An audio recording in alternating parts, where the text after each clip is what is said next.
Subscribe करें total भक्ति को। अब हमारे वीडियोस को सबसे पहले देखने के लिए बेल आइकन को दबाना ना भूलें। हम ही उनकी खुशियां मनाएंगे या हमारी भी कोई खुशियां मनाएगा, सोचना है।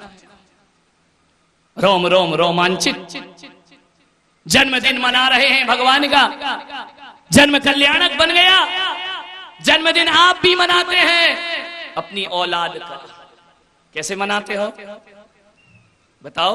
ये अंग्रेजी जो तुम्हारी छाती पर आकर बैठ रही है, ये जो अमेरिका का कल्चर तुम्हारी छाती पर आकर बैठ रहा है। आज हमारे बच्चों को वैलेंटाइन डे मालूम है कि कब आता है, आज बच्चों को फ्रेंडशिप डे मालूम है कब आता है, लेकिन बच्चों को ये नहीं मालूम है कि ऋषभ देव जयंती कब आती है और जिन्नाथ का निर्वाण कब। धिक्कार है, क्या संस्कृति हम अपने देश पर हावी कर रहे हैं। बोलिए आप, ऐसे ऐसे वासना के त्योहार इस देश में मनाए जाते हैं और हमारे महापुरुषों की जीवन शैलियां किसी बच्चे को मालूम नहीं है।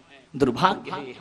मान्यवर, आपसे निवेदन है मेरा, जन्मदिन मनाते हो मनाइए, ऐसा मनाओ जैसा ऋषभ देव ने मनाया है। ऐसा जन्मदिन मत मनाओ यहाँ हैप्पी बर्थडे कह करके जाके बड़े नारे लगाते हो, झूमते हो। एक वो आता है ना आजकल विदेशों से आ गया है,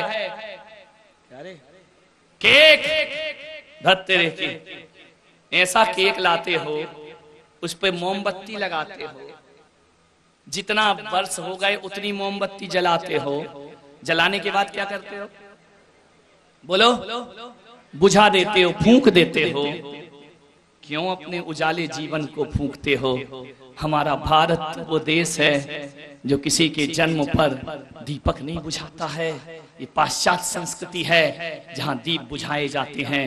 ये भारत की संस्कृति है, यहाँ दीप जलाए जाते हैं, यहाँ रोशनी की जाती है। जन्मदिन आए तो एक दीप जला के जिनालय में जाना, भगवान का आरती उतारना, जीवन सार्थक हो जाएगा। केक में मोमबत्ती जला के फूंक देते हो और जब संतों के जन्मदिन आते हैं तो दीपक बुझाए नहीं जाते बल्कि बुझे हुए दीप जला दिए जाते। इसका मतलब क्या है? इसका मतलब ये है कि संत हमेशा जागृत होकर के जीते हैं, इसलिए उनके जन्मदिन पर कल्याणकों पर दीप जलाए जाते हैं। और आदमी अंधेरे में पैदा हुआ, अंधेरे में जीता है और विषय भोग वासना की अंधेरों में दुनिया से विदा होता है। इस आदमी ने उजाले का कोई काम नहीं किया है, इसलिए इसकी मोमबत्ती बुझा देना।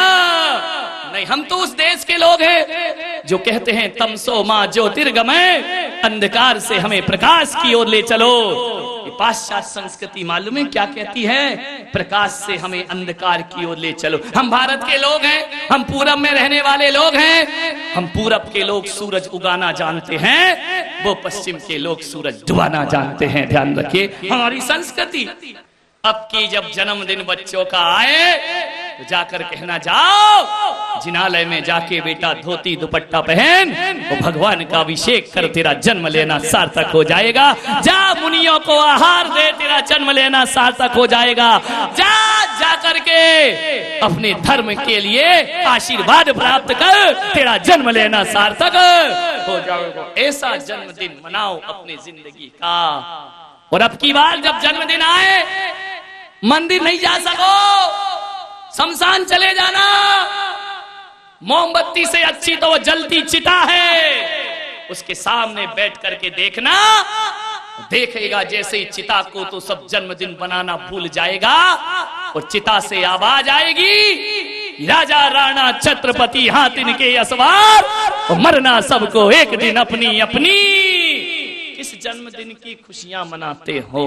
खुशी का जन्मदिन तो तीर्थंकरों का हुआ करता है, खुशी का जन्मदिन इन महापुरुषों का हुआ करता है। उस जन्म के बाद दोबारा जन्म लेने की जरूरत ना पड़े, वो जन्मदिन नहीं, जन्म कल्याणक बन जाया करता है हमारे जीवन के लिए। क्या विदेशी पत्तलें चाटते रहते? एक वो अंग्रेजी शिक्षा आ गई, आज ब्राह्मी सुंदरी को शिक्षा देंगे ऋषभ देव, ब्राह्मी लिपि और अंक लिपि का ज्ञान प्रदान करेंगे। एक बेटी को अक्षर ज्ञान देंगे और एक बेटी को अंक ज्ञान देंगे। सोचिए आप, ये भारतीय शिक्षा है। सबसे पहले किसी ने यदि नारी को शिक्षित करने की आवाज उठाई इस सृष्टि की रचना में सबसे पहले ऋषभदेव ने बेटियों को पढ़ने के लिए आंदोलन छेड़ दिया। उन्होंने कहा बेटी शिक्षित होना चाहिए, साक्षर होना चाहिए, पढ़ी लिखी होना चाहिए, अपने पैरों पर खड़ी होना चाहिए। यह संदेश सबसे पहले इस धरती पर किसी ने दिया है तो ऋषभदेव भगवान ने सारे जगत को यह संदेश प्रदान किया है। इस वीडियो को लाइक और शेयर जरूर करें। आप हमारे चैनल को सब्सक्राइब भी कर सकते हैं।